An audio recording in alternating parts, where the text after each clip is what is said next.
The military taught me how to thrive in chaos. Like many, I swore an oath to protect our rights and freedoms, but it never taught me how to build freedom.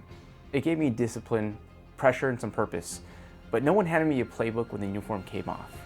I had to learn how to lead myself, how to stop surviving and start building. Today, I'm going to break down 3 lessons that I learned from military life. Ones that almost, held me back, but once I shifted my approach, became my greatest edge in business. Tip number 1, the discipline trap. Order and structure keeps you on track in the military, but as a budding entrepreneur, it nearly became a prison. You can't be waiting for others to give you orders in a world that rewards initiative. Here's the truth, no one's coming. And if you don't learn how to lead without a checklist, you're gonna stall out while others start to scale all around you. Reid Hoffman once said, entrepreneurship is like jumping off a cliff and building the plane on the way down, and I couldn't agree more. A lack of planning and poor time management are actually the top reasons why most businesses fail. And structure without flexibility and adaptability will be your ultimate downfall in business. A personal story of mine is, right when I got out of the military, I actually hopped into a real estate mastermind. And I remember sitting there after watching 80 hours of videos and coursework, just sitting down and going, all right, now what? In the military, the follow-on actions are pretty clear. There's always a chain of command, SOPs, a daily plan of action that you're going off of. But in business, I was waiting for somebody to tell me what to do, and no one ever did. Weeks would go by where I kept preparing or feeling like I needed to learn more to take that action. I would stack up new notebooks filled with all my notes. My to-do list would be piling up pretty high. I had watched so many more extra webinars, but I wasn't actually executing. Now here's the difference. I wasn't stuck because I lacked discipline. I was stuck because I was waiting for structure I hadn't built yet. You see, I realized that structure isn't bad, but as a CEO, you have to be the one that builds the structure while also remaining flexible enough to pivot quickly when needed.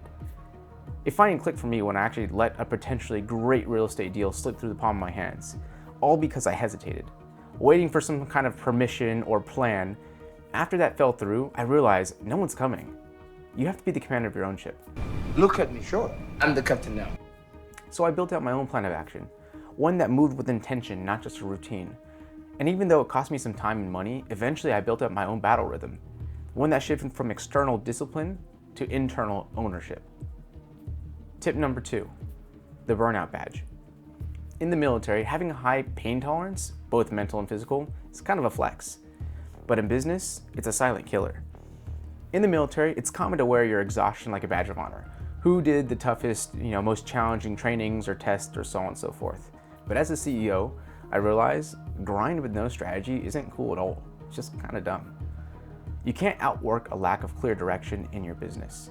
Don't confuse activity with productivity because many people are simply busy just being busy. And it's no wonder why that 42% of all small business owners report burnout. Most just sit there trying to push through instead of actually optimizing for sustainability. In a previous video, I actually talk a lot about how to avoid burnout, so definitely go give that a look when you get the chance.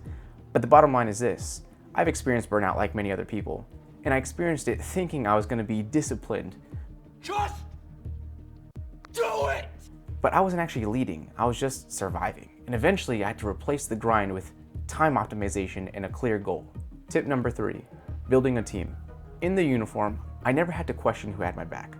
But in business, I wasn't even sure who was on my team. In the beginning, it was just me. I had no team, no tribe, no weekly check-ins. And that's when I realized that if I want to build something that lasts, you can't do it alone. In the military, your life depends on the guy next to you.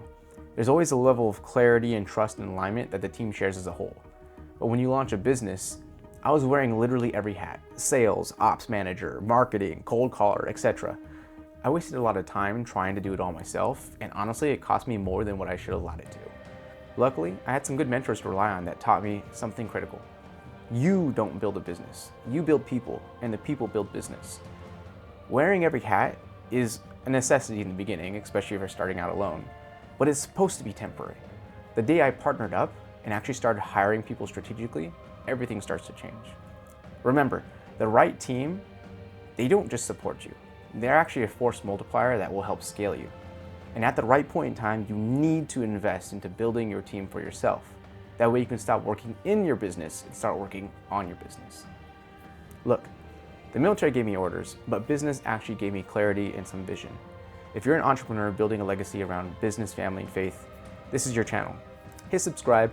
I'll be dropping more gems on everything they don't teach you when the uniform comes off. I'll catch you on the next one.